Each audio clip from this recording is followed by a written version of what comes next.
Ladies and gentlemen, welcome to our last summer presentation of Airline Crewing Enigma, because we're approaching autumn with very bold steps.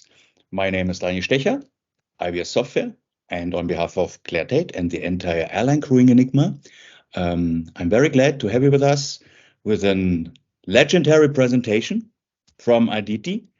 From IndiGo Airlines. Today she's talking about diverse and robust crew management practice in India. So she said it will be around about 30 minutes.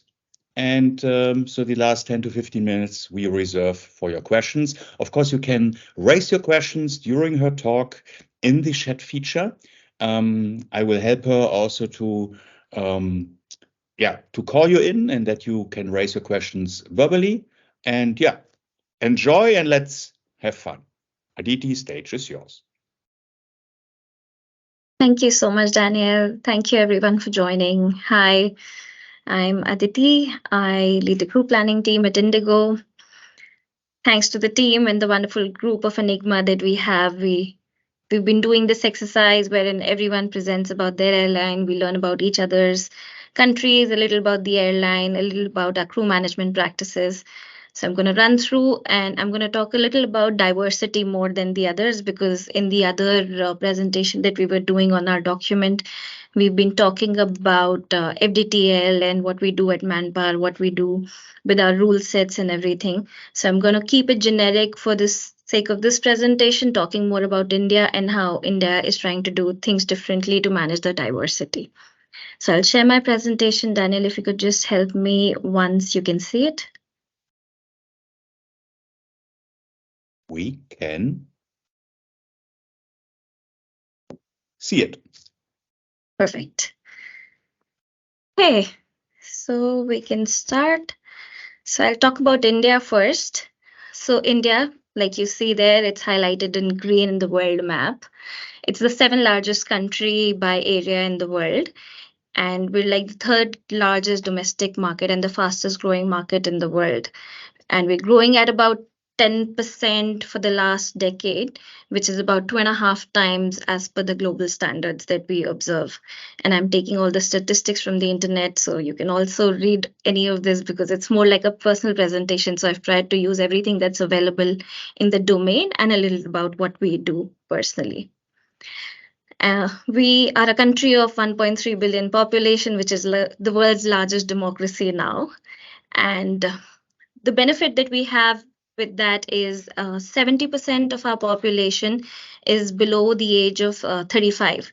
So what happens with that we have a very large dynamic young generation who are trying to do a lot of things. So it's easier for us to hire. We many times call ourselves the training center for the world. We've been hiring a lot of people in different roles. We've been observing that a lot of different countries also hire from us, and it gives us a very large working population in that manner. So this population, we're trying to use it as per our advantage to at this stage. Moving to aviation, we have about 131 operational airports, and in the next few years, we're already aiming to have about 210 airports. We have these schemes going on in India. It's called the UDAN scheme, that the ministers really want that every person should be able to fly, and our penetration rate is very low right now. So even though we have a huge population, but we're not nowhere close to penetrating the entire population in terms of air travel. So the opportunity is huge of where we want to tap. So we want to make more airports first, and the Ministry of Civil Aviation is very focused on making a lot of new airports. Like you see that we already are looking at making about another 80 airports in the next few years, about 3 or 4 years. And with that, there are going to be some greenfield airports wherein we see that there's a lot of expansion happening, but also these tier 2, tier 3 cities connecting more and more rural areas, connecting more and more villages, small cities, cities that have never had air network. We're trying to create air network and also add capacity to it. And airlines are really being helped by the industry experts and helped by the ministry to be able to tap into those cities. So, what makes a diversity achievable dream in India? Like I've been mentioning in the previous slide, the Ministry of Civil Aviation is really making a dedicated effort to make this an achievable dream. One, definitely the dream to be able to travel by air, to make the travel affordable and also get the connectivity across. It really helps. The more air travel we have in the country, the more it saves time, and the economy would then eventually be positively impacted too. So the Ministry of Civil Aviation, along with the organizations, are focusing a lot on how we can really grow the industry. With the growth, there's a lot of focus that is being made in the diversity. So if you go through some of the documents of the industry that they present in their annual reports, in their monthly reports, quarterly reports, a lot of focus areas with respect to their annual reports are also dedicated to the diversity initiatives that they're taking. And the diversity is not even just included with the different religions that are there in India. As you saw, it's a huge country. So with every 100 kilometers, 200 kilometers, the language changes, the religion changes, the ethnicity changes. There's a lot of different cultures that we have within the country. So even though it's just one country, but even if we travel to a different state, it's a completely different language that we have to identify with or understand, or our common language would then be English, for example. So it's just a lot of diversity that we have to deal with within the country itself. But how we're also focusing on that is by cultural sensitivities. So there's a lot of training that we do internally for explaining to the crew or demonstrating to the crew how culturally sensitive country we are in and how we can help the passengers and our colleagues there. By doing that, a lot of effort is also being made that the recruitment is not just limited to say one country, one city or one particular metro or just the 4 5 metro cities that we have. We're focusing on the entire country. So the HR team would then travel to multiple cities within the country and really use that population logic that we had in the previous slide, mentioning how we have a lot of working population availability. So we really tap into the availability that we have within India, and there are many people with huge dreams.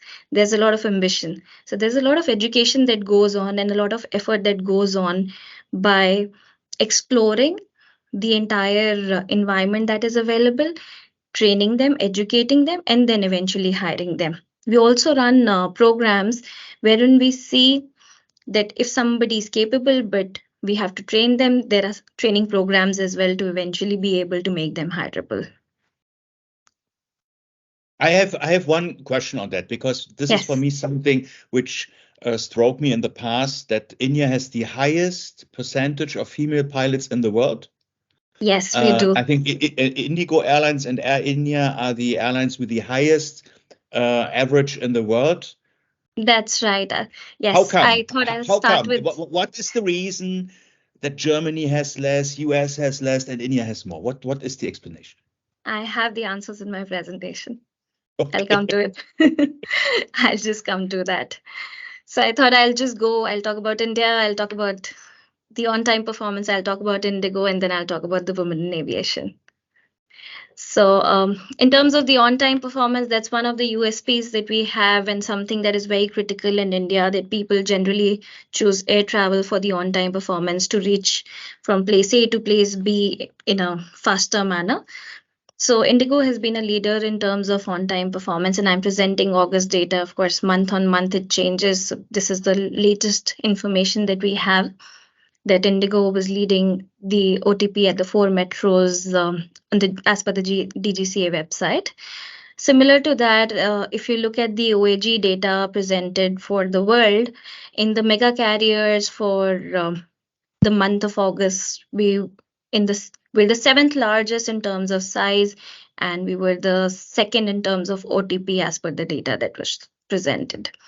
So given the size, given the scale, given the high targets that we have on on-time performance, along with that, there are like big dreams that IndiGo has. So it's not just the size that we're looking at or not just the on-time performance that we're focusing on. We're really aiming to expand along with our people, along with keeping diversity in mind. So currently, some facts, little facts about IndiGo. So currently we have about 1900 daily flights. We operate to 80 plus domestic stations and 30 plus international destinations. And trust me, the number keeps changing every other day. So by the time we make the presentation, we're ready to present, the number has already changed. So that's why we started just writing the pluses, because you never know which day we end up presenting, and we don't want to present a wrong number. Same as with the fleet. So fleet as well, we have more than 300 fleet now, and our fleet is majorly ATRs and 320, 321s. We started our Damn Please project with 2 777s. We have 13 crew bases, and this year at the last show, we made the world's largest 320 aircraft order with 500 aircrafts. So that's where we headed. So within the next, I think by 2030, the plan is to double our fleet from where we are. So we have 7 years, and there's just a lot to do and a lot to achieve. So typically, I'm just running through a basic crew management practice at OCC, how we do things or how we start to strategize to manage our expansion. Our entire plan is that at any given point of time, if we know, so for example, we just spoke about how by 2030, we're expected to double our fleet. So what we start doing is we start evaluating all our systems. So be it operational, be it crewing, be it any other supporting system that we have, we keep evaluating regularly every 6 months, every year, to see which systems are there which are scalable enough to be able to support our expansion, which systems are still doable, and we evaluate whether there's something that we would want to take along with us. So that's why we keep evaluating which vendors are ready to support us, which vendors are where in terms of being able to expand. Do their vision really matches ours or not? Or do we have adequate systems to be able to go along with where we're dreaming for? So if we're dreaming, say, double the fleet, so say 500 aircraft, 600 aircraft by 2030, the systems we have, will they be able to scale along with this or not? So we're evaluating that consistently, 3 years, 5 years timeline. Getting closer, we start evaluating that if that's our plan and that is going to be our tentative aircraft count. We don't have the schedule yet, but we have an approximation of how much flying we're going to do, where are we going to do, just a basic approximation. And then based on that, we do all our pilots and cabin crew projection on how much do we hire, where do we hire, and we start making decisions about 2 to 4 years in advance, that by when. We also have a very strong pipeline in terms of upgrades. So it's not just the external hires that we rely on. Like I mentioned, that India is a place of huge opportunities. So most of our hiring that we do or upgrades that we do are all internal. So we have a very running machinery in terms of the first officers that we hire. We have a running for the command upgrades that we do regularly. And I can definitely boast of that we're one of the airlines, or probably the airline, to be able to achieve more than 100 pilots in a month. So it's not just a few that we release 100, 110. This time was about 110. So we release 110 pilots in a month. So it's just a very strong training machinery that we run in terms of doing a lot of heavy training. And that's why we need systems and training systems that are very critical in terms of our growth plan, and the crew management system, because there's a lot of crew that we're dealing with. We have about 14,000 crew members, including pilots and cabin crew. So constantly we're trying to increase that number to be able to scale up to the growth that we have. Around 6 to 12 months, we start getting our seasonal schedule. So everyone in the airline, we're used to getting a seasonal schedule, which we know changes a lot. But based on the seasonal schedule, we start making decisions in terms of the bases. I mentioned that we we have about 13 crew bases. So there's a lot of decision making that we have to do around where do we base the crew. So even though we hire, we upgrade, there's a lot of decision making involved in terms of where do we base them to get in the efficiency that we need to in terms of the pairings, in terms of the rosters, or also having the right crew at the right base for the expansion that we have. Once the month starts in, we then reevaluate to see whether any of the basing plans that we have, does it need change? Do we need any temporary basing? And when we have the following month, we then do the pairings, we do bidding, and we publish monthly rosters. Once that is done, we then go ahead and concentrate on the tracking. During all of this entire process, we have the analysis, our resource planning team evaluating at every step whether what needs to be done differently. We have a lot of dashboards that the team have created. So they given a lot of intelligent data to be able to support all the teams, the crewing teams, rostering teams, all the teams to be able to take decisions. So we've invested heavily in the systems. Our systems teams really has a very strong team to be able to support our system requirements. Along with that, we have our optimizers working to be able to support the planning that we do. So our optimization team really works to make all of this happen, our rostering team. So everyone really is put under one umbrella within OCC to be able to take decisions together to completely work in conjunction to be able to produce the results. That's our typical life cycle of how the entire crew management happens. And then, of course, there are detailed intricacies in every step. Coming to the topic of diversity. So there's one question from Brian. He was asking how many planners you have for the 1,400 crew members. So we have 14,000 crew members, and I have about 12 planners. So 12 planners doing flight deck, cabin crew, all the fleet, and we have 2 in the optimization team who work on the optimizers, produce the results, and the planners then work on fixing everything. So unlike in many countries wherein the optimized results are then produced and published, and everything happens in the maintenance or crew control or day of ops. In India, we then upload the optimization results, fix whatever crew is going sick or long-term sick or not available, groundings. We keep getting schedule changes consistently, so we fix all the schedule changes and do all our balancing, rebalancing, I would rather say, and then publish. And we don't publish blanks too many and all that. We do publish a lot of standbys too.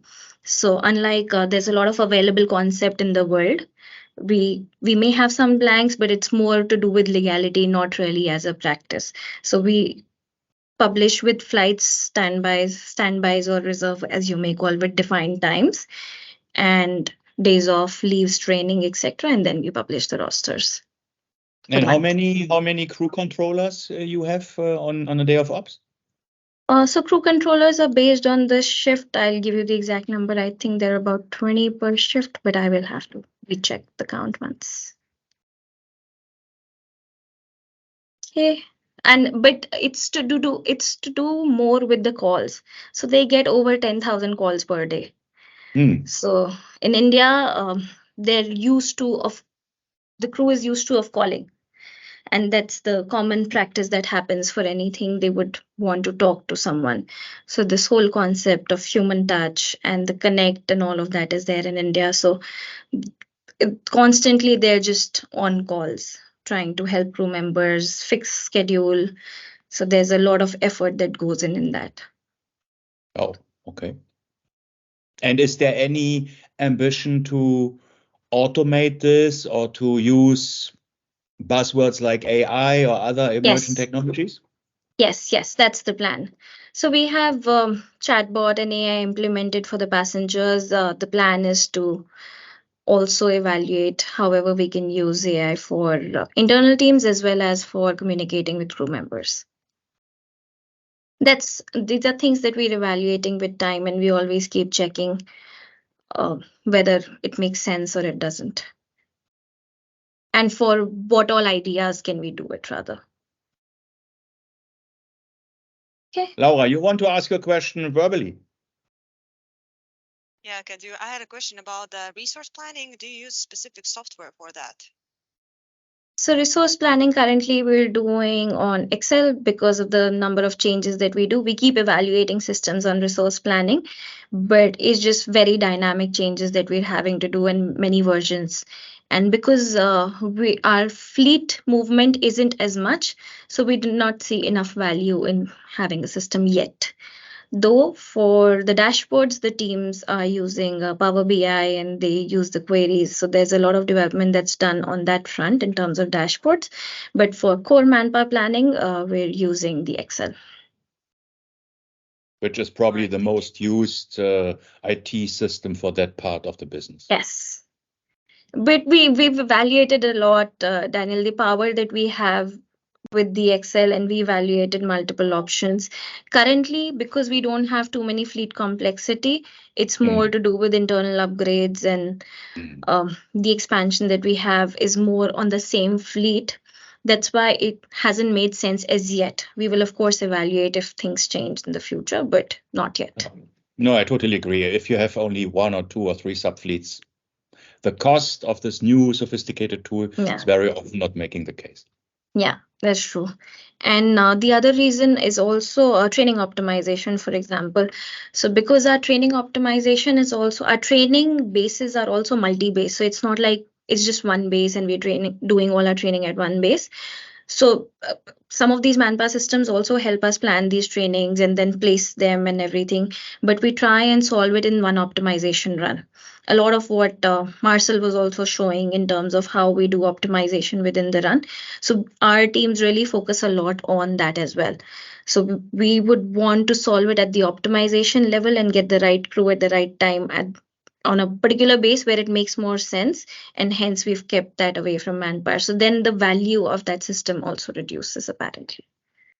By the way, there's one more question from Raquel from Colombia. Raquel, you want to ask a question verbally? Sure, thank you.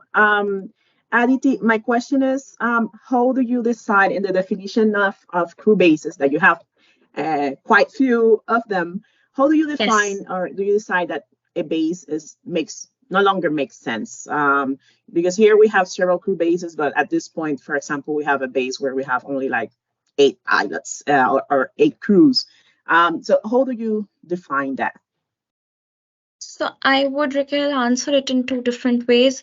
One is if we continuously keep evaluating, and our with the optimizers, our optimization teams does this monthly, and even the resource planning team together, they keep evaluating whether every month we see that how much work is going into that base, and are we still be able to use that base productively. So we try it at a pairing level by modifying the crew count, by shutting off that base as well. We try to see whether it still makes sense or not. Is it improving our productivity, or what is the cost it's adding to our entire operation if we shut that base? So we keep evaluating whether it still makes sense or it does not. And in the past, we've actually shut a base as well, bases our evaluation when it did not make sense completely. But we try and maintain most of the bases that are already there if it's still making a decent amount of sense. But what we also have as a practice is to do temporary deputation. So then we could use some of those crew in the rostering stage as well to be able to temporarily use them. Okay. And, sorry, go ahead. Yeah, the other was one of the things that there was a POC being done by one of the vendors was on solving some of these very small bases, like you mentioned, at the pairing as well as the rostering level together to kind of make them more productive. So that is the other solution that is there that you can try as a POC. So you run it together, the pairing solution plus. Okay. Yeah, I can talk to you about that after. Yeah, thank you. And my other Our list is just getting longer. Yeah. My other quick question, you mentioned that you guys just because of all of the changes and the decisions you have to take, you have developed like in, I don't know, statistics in BI and some other statistics. Maybe what are some example of those statistics that you have developed in order to help you take those decisions?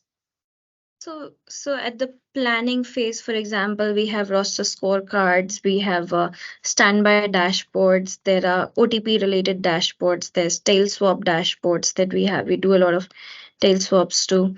So we have distribution related dashboards that we have, overtime distribution dashboards. So things related to distribution that can impact the quality of life of the crew and however we can improve it.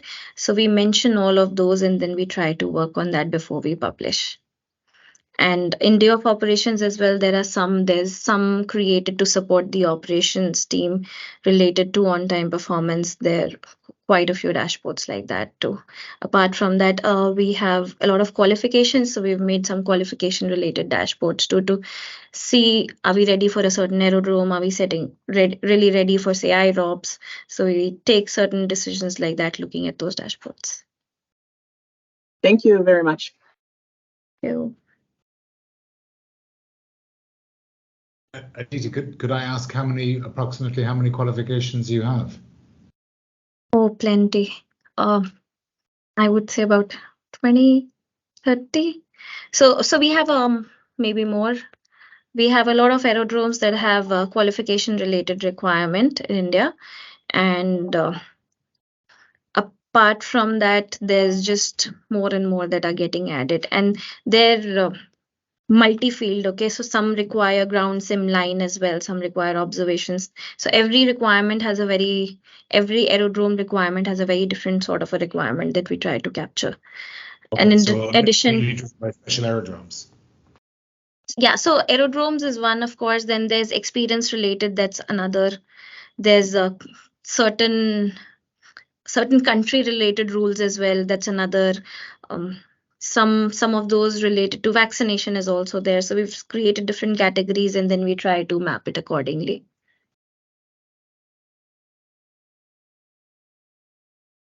Thank you. Okay. So when we talk about diversity, there's a lot of effort, like I mentioned, that even in the latest memorandum, there was a lot of emphasis on by the ministry as well to promote women employment and women empowerment. So not just there was a mention, but the Minister of Civil Aviation actually walked the talk, and then he's added 2 women in the entire his leadership as well to be able to support the airlines, drive some of these initiatives, and not just initiatives related to women, but initiatives to promote the entire working of the Indian aviation industry. So when we talk about the airlines, so India has the highest women pilots in the world, which is 15%, and the global average is about only 5%. So IndiGo, like Daniel was mentioning, we have 15% women pilots in the world, which is the highest, along with Air India as well now, that I just was reading, I think 2 months back or something. They've also achieved 15%, which is one of the global highest numbers that we have in the world. Apart from the pilots, even in the non-crew stage, we have a very high women employees. We're at 44% and counting. That's the last number that we published in terms of having the woman employee. And there's a lot of effort that is made to to have women employees and how to really give them safe space. And so when you ask about why India is doing better, I would say that some of the reasons mentioned, just one second. So these are some of the initiatives that are there, and I'll talk a little about them, which makes it easier for people in India to be able to work. One definitely that I've not mentioned here, and I was reading a lot about it, I was researching in the past as well. So I saw in India, the family concept is quite tight. So you still have your family taking care of your kids, or you have support as well to manage your houses. So many of that support is also not available in the outside world or is too expensive to manage. But a lot of that help is quite easier in India, which makes women, for them, it makes it easier to then be able to have a work-life balance between the things that they have to manage at work as well as to be able to manage at home. The other initiatives that some of the organizations have taken, and including us, would be that we provide a flexible working to crew in non-crew roles during their pregnancy period. So from the time of conception, the crew can't fly, but then because they have such a wide experience, we then try to use them for non-crew roles to be able to get some productivity out of them. And then it makes them also completely give more ideas, which while they're flying, they would not be able to share. So that's a good time wherein they see the other side, understand the other perspective on a non-crew side, and be able to contribute in the best possible ways. Along with that, we have a lot of flexible contracts with higher monthly leaves to support return from maternity. And again, there was a big article, I think about 2 months back as well. We've been talking about it. Air India also published. So it's an Indian thing wherein we try to offer flexible contracts to returning mothers to be able to support their family and be able to manage the return in a more comfortable manner and then transition into a flying. So some of them continue on those lower flying contracts as well for longer. Then even in an office spaces, there's a daycare facility available for childcare to be able to support the working mothers who do not have some help available or do not have a daycare available in their vicinity. Along with that, for the nighttime hours or the off-peak hours, for women's safety as well. So some of the areas are also concerning to safety, even if there are other reasons. There could be other reasons related to safety too. So we try and provide transport along with security personnel in the transport along with the driver, so that there's a safe space as well that we're trying to provide. There are flexible contracts and flexible work patterns for spouses nearing childbirth as well. So some of the previous ones that we mentioned were more for the women employee themselves. But if somebody's wife is pregnant and they're nearing childbirth, then we try and give them some flexible work patterns too for a month or two to be able to support their journey and be available when there is a need, really. So we're trying to make that happen as well at the best possible time. Another thing that I was reading was about common time off for couples. So we see a lot of pilots are married to each other, and which makes it difficult as well to be able to manage time off together and to be able to manage their families. And so to promote that culture too, we try and give some common time off. So we try to get some leaves together. Even in the month, we try to give some days off together. So there's a constant intent to be able to provide that initiative such that it makes it lucrative to be able to work for the airline together. Then there's the basing policy that we have very different, and we've been talking a lot about diversity there. So we have a very unique basing policy wherein after a certain point of time, everyone gets to get back to their home bases, which poses a challenge in terms of the usability everywhere. But at the same point of time, at least that's something that they have to look forward for, that once you finish your tenure, you'll be able to get back to your bases. So that also helps them retain with their family ties too. Then we manage a lot of compassionate requests in the published rosters wherever we can in the day of ops as well in terms of emergency. Like we mentioned, people would talk. There are supervisors there to be able to help. There are other team members who are there to be able to help. So we manage a lot of compassionate requests to be able to provide a better working condition. And during festivals as well, we try and rotate. So how we're expected that even for women or for men, and we talk about equality there, that for everyone, there's a need to be able to be around sometimes at least. So as we know that in our industry, it's not like we would be able to do it all the time, but whenever we can, we try and distribute it. So every alternate or the third, we try that at least we should be able to give them either the week evening off or the day off, depending on what they did last year. So we try and do that distribution in the published roster as well.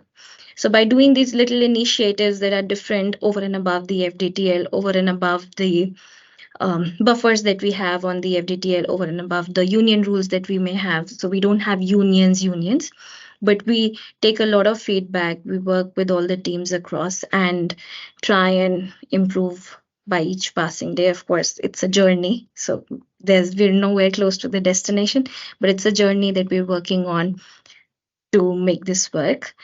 But there's just constantly a lot of engagement that happens. So at every step, we hear a lot of feedback. We travel to a lot of bases to get the feedback, just to have that engagement in place. And I don't see that in many other countries. And that's also something that's very unique about India, of how much the effort is there to be able to connect with each other and have that personal connect and be able to help people personally. So that's something that we carry in India too. So with This that, is amazing, Aditi. I can imagine when we are now publishing this and some women who want to become pilot, but they don't hold an Indian passport, they contemplate to move to India. Is it possible that a non-Indian passport holder is flying for IndiGo Airlines as a woman? I can check. So there are times when we hire expats. Of course, on ATR fleet we have expats. 320 currently we don't. In the past we did. So it completely depends from time to time whenever we're hiring expats, when we're not. So it depends on that. But definitely in the future, with the way the expansion is happening across the country or across the globe, I don't see that not happening. But definitely there's a huge potential in the country itself that we try to prioritize, just like any other country too. So I think it's just something that we will see how the turn of events happen. Okay, that's about it from me. In terms of diversity and the basic crew management practices, of course, we can do another session on the details of the crew management. And in the past, I've done a session on India. So if anyone would love to know about India more, if anyone would like to talk about the policies more or the kind of FDTL, the rules that we have and what we do, we run another session on the crewing Enigma in terms of the rules that we have across the globe, and all of us talk together about the different rules are there. So we'll be happy to talk about the rules there. Raquel has raised her hand. She has a question potentially. Thank you. So I think, Aditi, that maybe something that we are experiencing all over the world is the growth and all the changes on the seasonal plan and how it's different, so different to what we're going to operate in the day-to-day. How have you made that, let's say, that happy medium between there is a change in the commercial side, but this is the crew and this is the vacations that are planned. And like, how have you find that balance in order to actually maybe, not let aside the commercial opportunity, but to also not make a mess in your planning phase? I would say definitely we need to give the credit to the crew before I give the credit to anyone else. It's the crew that make it happen. Honestly, the amount of understanding that they have of the condition or within India or across the globe, I think it's the same problem across the globe, that there's just a lot of changes that we are having to deal with. And more so post-COVID, the things are just opening and the changes are happening far more often. And to be able to adapt to the changes, to be able to capture the market, to be able to get the revenue, I think there's just a lot that all the airlines are doing. So what we try and do is to minimize it. Of course, there's no best way to stop it and there's no best way to provide stability. So we have KPIs to achieve X number of roster stability every month that we should be able to target. So even at this rate, we try that we should have a roster stability over 80%, which we've been achieving for a while. So one, we focus on roster stability. Two, we try and see how we can minimize. So the schedule, for example, we're assuming that these schedule may have undergo a change, or we have requested for some changes and we're awaiting confirmation from the slots, we try and template them or log them together so that if it changes, the changes are easier to manage. So that's one way we've identified to minimize the changes. Of course, there's no way to completely remove it, but that just helps to minimize. So even if it comes in planning window or in day of ops window, it can just get minimized, say. Aditi, I Thank you. remember 3 years ago when we had the pandemic, I think you were telling me that you were only planning on a 3-day planning Yes, cycle. right. Potentially, you have tried out other things in order to cope with the pandemic and the very uncertain demand. Can you maybe share what else have you tested? And is there something which you keep going, or have you returned back to all the planning cycles and planning philosophies pre-pandemic? I think most of it we've returned back to similar to what we were doing pre-pandemic, but the differences that we saw was the pandemic gave us a very good opportunity to automate a lot of things, to use technology. So for everything that maybe was manual in different ways, I think the airline was very positive at that point of time that we will be able to sustain this. So we got the opportunity to review all our processes, see which ones work or don't work, evaluate which one's scalable, not scalable. Like you saw the amount of growth that we're having right now.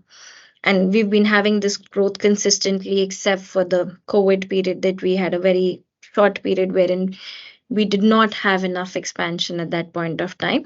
And that gave all of us an opportunity to really spend the time on our staff to upskill them, to be able to evaluate our processes and see which ones are not scalable. And also at the same point of time, whatever technology we could use at every stage. So whichever processes were, say, manual or suboptimal or needed help, I think that's where we focused our energies on, and that's what's changed. So anything that is not relevant, that was low value, that was manually consistently done, those are the things that we really focused on, and that has changed. And of course, the other change that happened was the silos were quite reduced, because in COVID, if you have to really turn around in 24 hours, 48 hours, and you're redoing rosters repeatedly, your pre-assignments are changing, your schedule's changing. So the interaction also becomes far more better. And now we're in one office as well. So a lot of those changes really help together, wherein when we're there together, there are ways that we've identified to be able to talk, evaluate, give impact analysis of multiple things. Whereas in the past, and I've seen this across airlines too, that a lot of it is based on experience, or this is what used to happen. But the trends have changed. A lot of the trends have changed. A lot of ways how people felt or crew felt is now different. The priorities have also modified. So I think there a lot of data was really helping. So now it's a lot about data driven, technology driven, and a lot about analysis there. Are there further questions from the audience? Again, everybody is speechless and blown away, potentially. Perfect. And we're right on time, I would say. I haven't expected something else, because on-time performance, you were on the top. You said we will Absolutely need 45 minutes, so we have still 2 minutes to chill. But thank you very much, Aditi. I think what I like very much that you were also touching this diversity topic, and now it's up to other airlines in other countries to just follow the example from India and IndiGo Airlines and open up the path for many more female pilots and also workforce on the ground in order to get to the level from India and IndiGo Airlines. Thank you very much. Also, everybody from the audience, just looking ahead. So next month, we have a presentation from Stephen from United Airlines. He will talk about the airport operations and the impact of cruise scheduling. So everybody who likes to join us in October, kindly do the needful, as we say in India, and make your bookings. And yeah, if you know another colleague who shall join the Airline Crewing Enigma, we are one member short of 600. So today we have the 599th member joining us, and I think this is phenomenal. Looking forward to having you with us soon again. Until we see each other, please stay healthy and safe, and was nice having you with us. Bye-bye. Thank you so much. Bye-bye. Bye. Bye bye. Bye. Bye. Bye. Bye.